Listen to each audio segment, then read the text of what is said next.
ശ്രീ ഗുരുഭ്യോ നമ. ഒരിക്കൽ അമ്മ ശ്രീകൃഷ്ണ ഭഗവാനെ കുറിച്ച് പറഞ്ഞു. ഭഗവാൻ മധുരയിൽ വസിക്കുമ്പോൾ ഒരു പണ്ഡിതൻ ഭഗവാനെ ഏറെ സ്തുതിച്ചു. അത് കേട്ട് കൃഷ്ണൻ പറഞ്ഞു, എൻ്റെ ശരീരം കണ്ട് നീ സ്തുതിക്കുന്നു, എൻ്റെ ഹൃദയം കാണണമെങ്കിൽ നീ വൃന്ദാവനത്തിൽ പോകണം. അങ്ങനെ ആ പണ്ഡിതൻ വൃന്ദാവനത്തിലെത്തി. ഗോപന്മാരുടെ കുടിലുകളും പരിമിതമായ ജീവിതവും കണ്ട് വിഷമത്തോടെ അദ്ദേഹം പറഞ്ഞു, നിങ്ങൾ കൃഷ്ണനോട് പ്രാർത്ഥിക്കൂ, അവിടത്തേക്ക് എന്തും നൽകാൻ സാധിക്കും.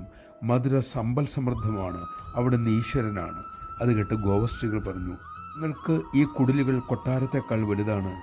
വൃന്ദാവനം, ഈ പുൽമേടുകൾ, കദംബവൃക്ഷം, ഇവയൊക്കെ കണ്ണനെക്കുറിച്ചുള്ള ഓർമ്മകൾ ഞങ്ങളിൽ ഉണർത്തുന്നു.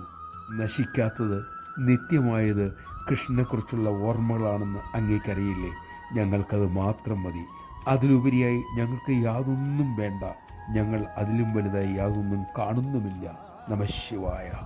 ആ കണ്ണൻ അമ്മയായി നമുക്കരികിൽ വന്നിരിക്കുന്നു, ഭഗവത് സ്മരണയുടെ മഹിമ പറഞ്ഞു തരാൻ.